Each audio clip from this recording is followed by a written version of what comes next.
News समोर येते। नांदेडमध्ये आयकर विभागाने टाकलेल्या छाप्यामध्ये सुमारे 170 कोटींच्या बेहिशोबी मालमत्तेचे दस्तऐवज जप्त केल्याची माहिती पुढे आली। यामध्ये सुमारे 14 कोटींची रोकड, 8 कोटींच्या 12 किलो सोन्यांच्या दागिन्यांचा देखील समावेश असल्याचं कळतंय।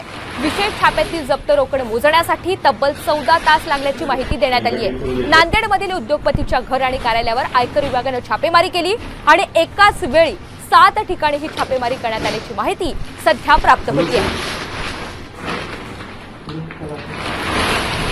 नांदेडमध्ये आयकर विभागाने टाकलेल्या छाप्यात सुमारे 170 कोटींच्या बेहिशोबी मालमत्तेचे दस्तऐवज जप्त केल्याची माहिती आहे। त्याची एक्सक्लुसिव्ह दृश्य तुम्ही साम टीव्हीवर पाहू शकताय आणि यामध्ये सुमारे 14 कोटींची रोकड तसंच 8 कोटींच्या 12 किलो सोन्याच्या दागिन्यांचा देखील समावेश आहे।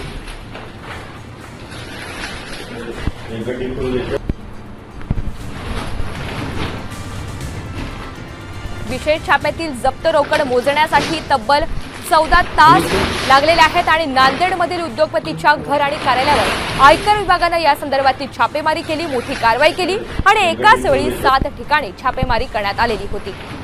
नांदेडमधले हे एक्सक्लुसिव्ह दृश्य। नांदेडमध्ये आयकर विभागाने टाकलेल्या छाप्यात सुमारे 170 कोटींच्या बेहिशोबी मालमत्तेचे दस्तऐवज जप्त करण्यात आलेले आहेत।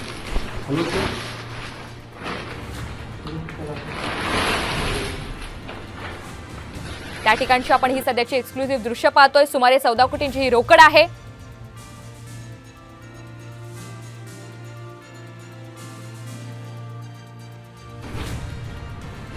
एकाच वेळी 7 ठिकाणी ही छापेमारी करण्यात आलेली होती।